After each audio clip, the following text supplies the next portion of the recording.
Implementasi kenaikan iuran Badan Penyelenggara Jaminan Sosial BPJS Kesehatan April mendatang menuai polemik.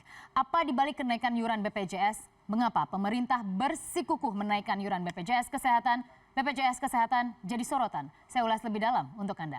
Kita lihat terlebih dahulu mengenai angka yang akan mulai diimplementasikan pada 1 April 2016 ataupun kurang dari 1 bulan lagi. Ini adalah beberapa iuran yang diwajibkan untuk para pengguna kartu Indonesia Sehat ataupun memang ini menarik. Bagaimana BPJS Kesehatan sebenarnya semangatnya dimulai ketika masa pemerintahan Presiden Susilo Bambang Yudhoyono. Ketika ditransisikan kepada Presiden Jokowi kemudian berubah nama. Kartu Indonesia Sehat yang bisa digunakan oleh masyarakat Indonesia dan tipikal yang akan mendapatkan kenaikan adalah mandiri. Kategori untuk mandiri yaitu mereka seperti wira swasta yang harus mengalami kenaikan tarif. Kita lihat untuk kelas 3 yang sebelumnya per bulan dikenakan tarif Rp25.500 akan naik menjadi Rp30.000 per bulan yang akan disetorkan. Kemudian selanjutnya untuk kelas 2 dari Rp42.500 naik menjadi Rp51.000. Kemudian yang paling besar adalah untuk kelas 1 karena semakin besar biaya ataupun juga ukuran angka dasarnya maka kalkulasi persentase kenaikan juga pasti akan semakin tinggi. Rp59.500 awalnya akan naik pada 1 April menjadi Rp80.000 per bulan. Dan kenaikan ini memang memiliki dasar hukum dari keputusan ataupun juga kita lihat peraturan Presiden. Jadi Joko Widodo menandatangani aturan ini dan kita lihat peraturan Presiden nomor 19 tahun 2016 ini adalah sesuatu yang menjadi kekuatan utama sehingga BPJS Kesehatan iurannya menjadi layak untuk dinaikkan. Meski akhirnya menjadi kontroversi. Namun yang patut kita ingat seperti tadi pernyataan sebelumnya dari BPJS Kesehatan, jangan lupa bahwa Undang-Undang BPJS Kesehatan memang membuka peluang untuk kenaikan setiap 2 tahun iuran BPJS tersebut.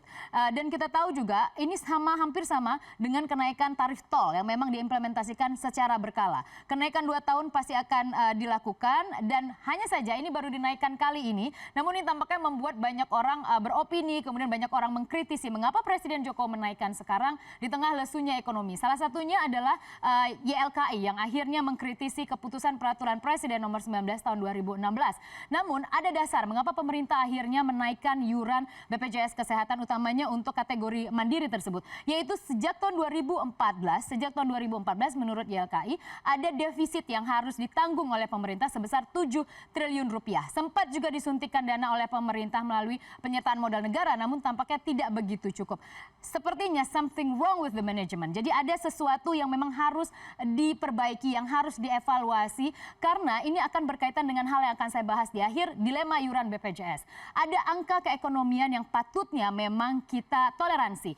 Mengukur harga keekonomian dengan kebutuhan obat, dengan harga konsultasi dokter, kemudian juga dengan fasilitas pelayanan yang lain, menjadi terbuka peluang juga ada benarnya ketika ini harus dinaikkan. Namun di sisi lain ada yang belum maksimal, yaitu pelayanan BPJS yang belum maksimal.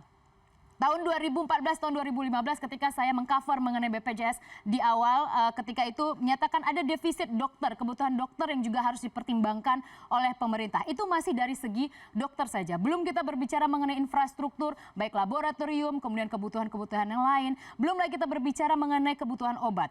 Sektor farmasi Indonesia 80% masih sangat bergantung dengan raw material ataupun bahan baku yang impor. Jadi hal ini akan menjadi salah satu hal yang harusnya dipertimbangkan pemerintah. Kalkulasi harus lebih diketatkan lagi. Apa yang sesungguhnya ingin dilakukan pemerintah? Pelayanan kesehatan untuk warga, utamanya warga yang membutuhkan, memang sudah diterapkan di banyak negara maju. Dan Indonesia menuju ke sana itu patut kita apresiasi. Namun pelayanan yang maksimal, kemudian juga infrastruktur yang terus diperbaiki juga harusnya berjalan simultan dengan semangat untuk memberikan pelayanan kesehatan yang terbaik untuk siapapun masyarakat Indonesia.